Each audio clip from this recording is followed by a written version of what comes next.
অপারেশনের পর টক জাতীয় খাওয়া কি বারণ?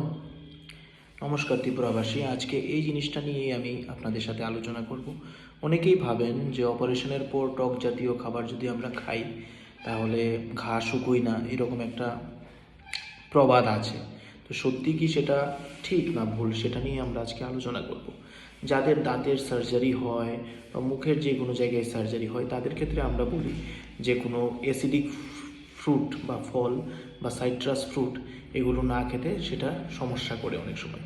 কিন্তু ধরুন আমার গলব্লাডার সার্জারি হলো, পেটের কোনো সার্জারি হলো, অ্যাপেন্ডিক্স হলো, সেই ক্ষেত্রে যে কাটা হয় যে জায়গাগুলো, ওপেন সার্জারি হোক বা ল্যাপারোস্কোপিক সার্জারি হোক, সেই জায়গাগুলোতে উন্ড হিলিংয়ের জন্য, মানে কাটা জায়গা শুকাবার জন্য ভিটামিন সি কিন্তু খুব গুরুত্বপূর্ণ। সেটা আমরা হয় ওষুধ লিখে দিই বা পেশেন্ট যদি কমলা, লেবু এগুলো যদি খায়, হ্যাঁ জুস না, কিন্তু কমলা, লেবু পুরোটা ফল যদি চিবিয়ে খায় তাহলে ভিটামিন সি পাওয়া যায় এবং সেটা উন্ড হিলিং বা কাটা ঘাস শুকানোর জন্য খুবই ভালো এবং গুরুত্বপূর্ণ।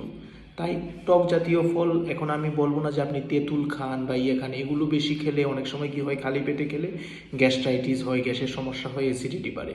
কিন্তু আপনি ফল খাবারের 2 ঘন্টা পরে, একদম খালি পেটে খাবেন না, খাবারের 2 ঘন্টা পর আপনি ফল খান, কমলা খান, আপনি পাতিলেবু ভাতের সাথে খেলেন বা যে কোনো আপেল খেলেন, আঙুর খেলেন, এই জিনিসগুলো তে প্রচুর পরিমাণ ভিটামিন সি থাকে, বা আমলকি খেলেন, এগুলোতে ভিটামিন সি থাকে, এগুলো আপনার কাটা ঘা শুকোতে সাহায্য করবে।